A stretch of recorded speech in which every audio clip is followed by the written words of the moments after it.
Olá, sejam bem-vindos. Estamos mais uma vez aqui no canal para passar para vocês mais um conteúdo de Química. A nossa aula de hoje é Equilíbrio Químico. Dentro do equilíbrio químico, como que nós podemos dividir esse conteúdo? Como é um conteúdo relativamente extenso, nós vamos dividir em pelo menos 3 aulas. A primeira, que é de hoje, nós vamos tratar sobre o conceito. Então vamos lá. O que é o equilíbrio químico? Para saber disso, vamos assistir primeiro o vídeo do professor Gabriel, que vai tratar sobre o equilíbrio dinâmico. Vamos lá.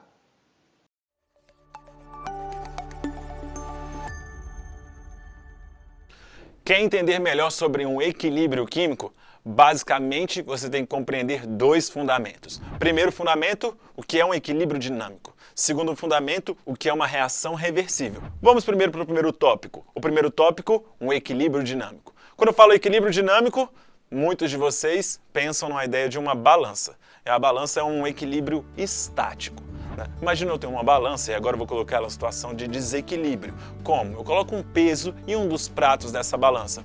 Pronto, agora essa balança está em desequilíbrio. Para atingir o novo equilíbrio, você tem que pegar um peso de mesma massa e colocar num outro prato. E aí, a partir do momento que você coloca no outro prato, agora essa balança atingiu esse equilíbrio. Se você pensou nisso, nessa situação de equilíbrio, quando se fala em reação química, isso não tem nada a ver com uma reação em equilíbrio químico. Isso é um equilíbrio estático. Então, joga isso tudo fora.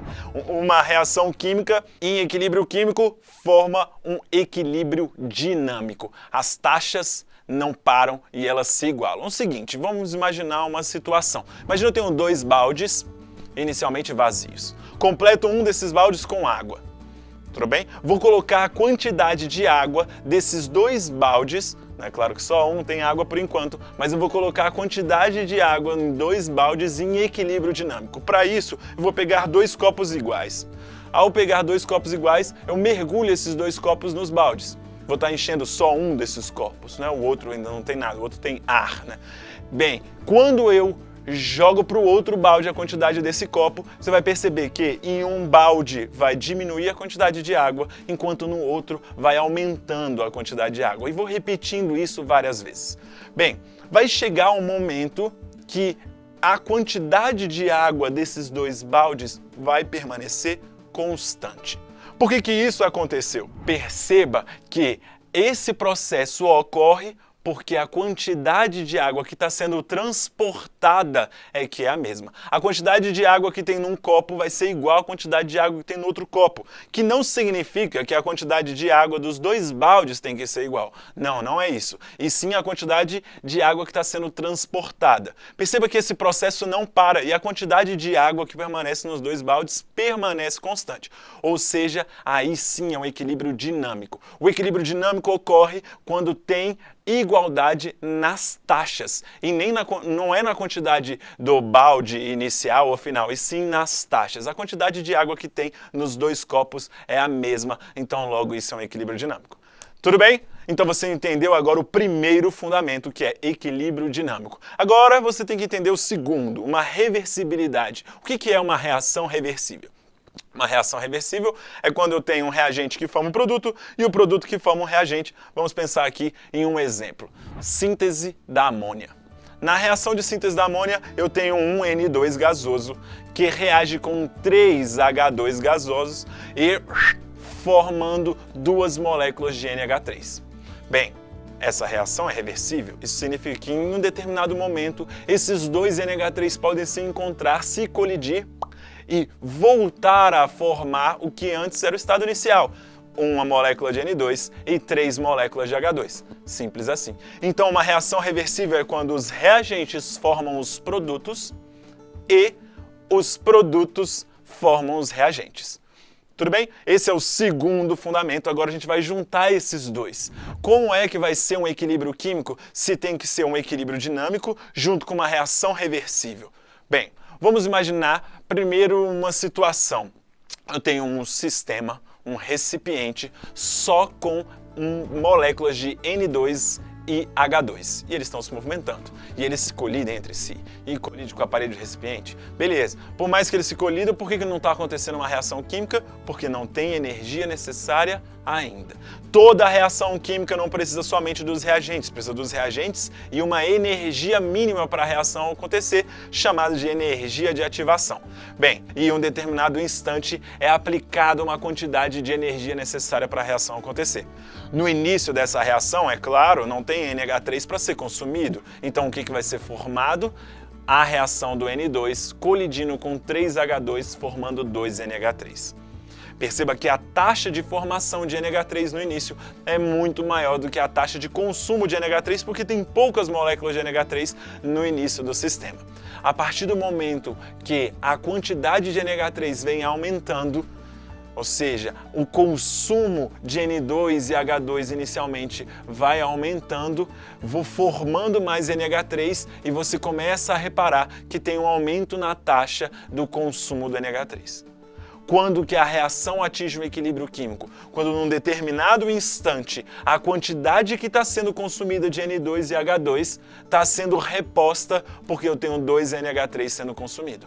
A reação não para. Perceba que a reação não para. A reação fica o tempo todo acontecendo, mas a quantidade de N2 e de H2 e NH3 permanece constante. Agora sim você entendeu que é uma reação reversível em um equilíbrio dinâmico. A reação não para. E quando que tem um equilíbrio na reação, esse é o grande segredo. O grande segredo é entender que um equilíbrio químico é quando tem igualdade nas taxas. A velocidade da reação direta, ou seja, a velocidade, a quantidade de moléculas de NH3 que está sendo formado é igual à quantidade que está sendo reposta. A velocidade direta é igual à velocidade inversa. E assim você agora entendeu tudo de equilíbrio químico.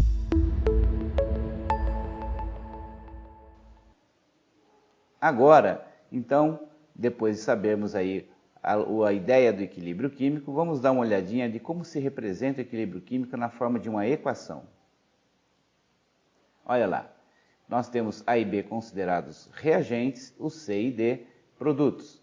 A velocidade da reação, a direção indo de A e B para C e D, nós consideramos, tá? Aqui ó, A e B, C e D, nós consideramos a velocidade da reação direta, é o sentido direto. E a reação que ocorre de C e D para produzir A e B, nós consideramos como sendo sentido inverso. E assim nós temos então a nossa equação química.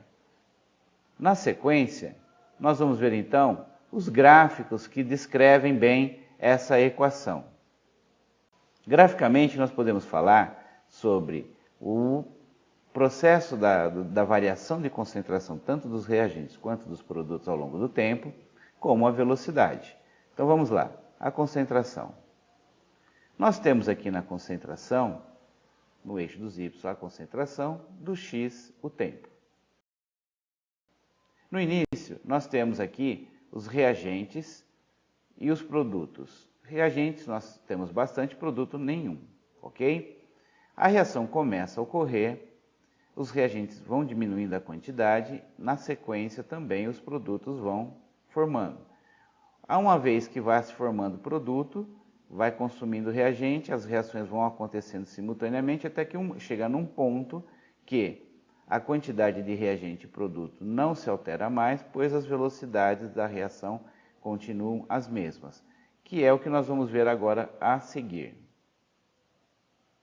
Olha lá, em termos de velocidade, nós temos aqui a velocidade da reação direta e a velocidade da reação indireta.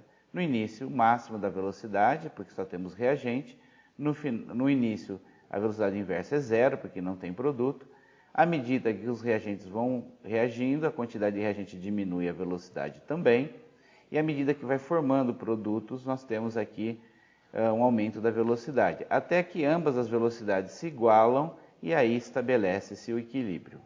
Então isso do ponto de vista do gráfico.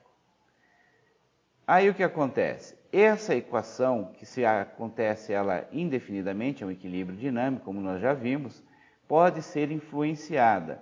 E quais são os fatores que influenciam o equilíbrio? Nós temos aqui a pressão, a temperatura, a concentração e a superfície de contato. No próximo vídeo, nós vamos trazer aí esses efeitos para serem observados. Eu agradeço a atenção de vocês.